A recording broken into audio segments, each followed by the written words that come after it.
How much do you like World of Warcraft? I don't think you're honest with yourself, and I know that, because the numbers are in, and it's looking like WoW is played now more than ever since Battle for Azeroth. What does this mean though? I actually think WoW is doing way better than people think, and we have been focusing on the negative aspects for way too long.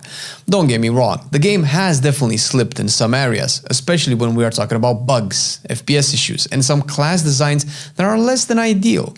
However, this is always going to be a thing in a game as large as World of Warcraft with as a diverse of a player base that it has. Balancing the desires of each type of player is going to be a constant yo-yo process where sometimes player A will get what they want, then player B will get what they want, but likely not both at the same time ever. With that out of the way, how do we know the game is played more than ever? Well, saying more than ever is a bit of an exaggeration since WoW will never hit the peak it had back in Wrath of the Lich King, and I will tell you why at the end of the video. But it has been slowly recovering from its downfall in Shadowlands, a downfall that has started with BFA, and now I will show you some data and numbers to make this point. For anyone who hasn't been playing in the last few expansions, or people that started playing WoW in Battle for Azeroth, might not know that Legion was the peak of modern WoW, and after it, the game started on a downward trend with each expansion. Until now, BFA was widely regarded with at best mixed opinions due to a few key factors that were disliked. Not universally, some players disliked some of them, others. Azerite armor replacing tier sets was definitely a bold move that on paper was fine since the devs taking risks is healthy in the long run, but the system definitely did not accomplish what the players were hoping for, and it had to be band-aided twice, once with essences and second with corruptions, to be at least viewed neutrally. Warfronts were a flop since they were advertised to be the RTS version of World of Warcraft where you commanded an army and build units to assault the enemy stronghold. That just did not end up that way, but actually flat on its butt. Island expeditions ended up being a time sink of pointless content that was just mind-numbing to do, and the overall story of Sylvanas felt like a 180 turn of what World of Warcraft meant, what the characters meant, and what the players actually thought was going to happen. But to give you a sense of where our analysis is starting from, the most popular raid in BFA was undoubtedly Battle for Azeroth, with Jaina as its final boss. The raid was iconic, it had real stakes, it played on faction war, and was overall designed really well, with memorable rewards in the Glacial Storm Mount that Jaina dropped on Mythic. The tier ended with around 3,600 guilds killing Jaina on Mythic, or defeating her rather, since she's still alive and kicking. The number we have is taken from WoW Progress, a website that tracks most, if not all of the guilds in the world as they kill raid bosses and how far in the raid they got. It's not 100% accurate, as no data can really be, but it is the closest we can get to an idea of how popular, enjoyed, and well received a raid has been.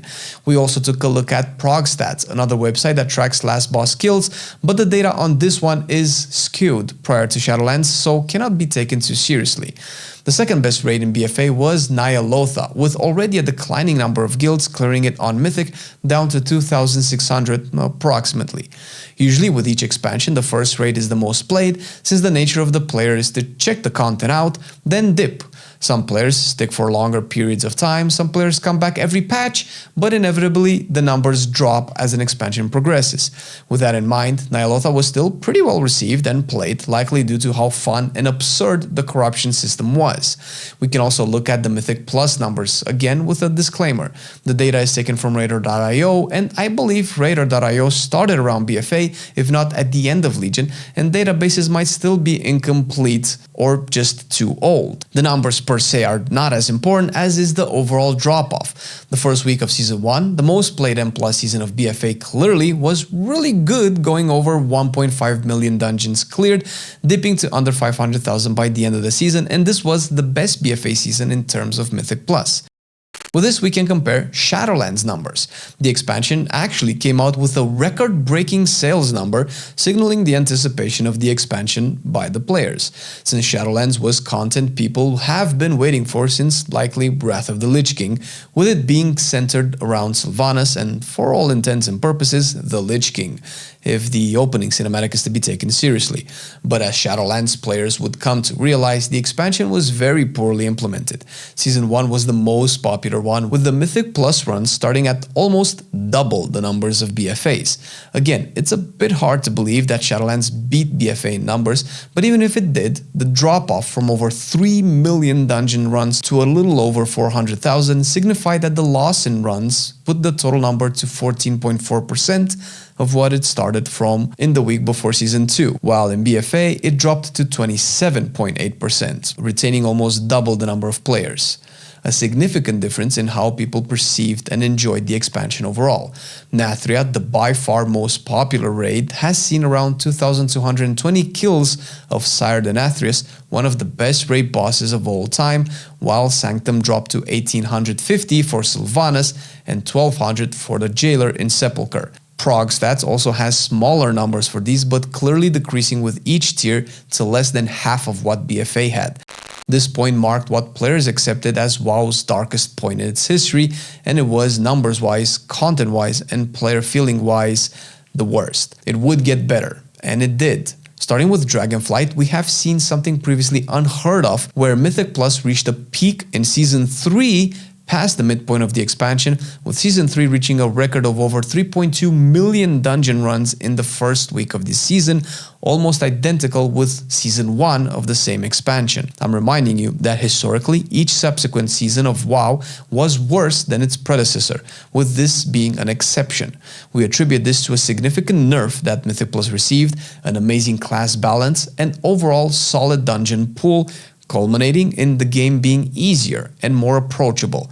The raids still saw a decline, but a much more positive one compared to Shadowlands, where Vault Razageth kills were over 1,860, going down to 1,440 for Farak and Amirdrasil, with 200 more guilds clearing the raid than Sepulchre. With the odd Season 3 exception, Dragonflight seemed like a normal expansion, but a clear improvement from Shadowlands. And we are talking raids and Mythic Plus here. Of course, there are players doing much more chill content in world events, quests, reputation farming, transmog runs, and generally not logging their game time for the potential statistics. And I think I can speak for everyone when I say the Dragon Isles, Zarala Cavern, and the Emerald Dream have been way better zones than the Maw, Korthia, and Zereth Mortis, implying that there would have been more players in Dragonflight doing casual content than in Shadowlands.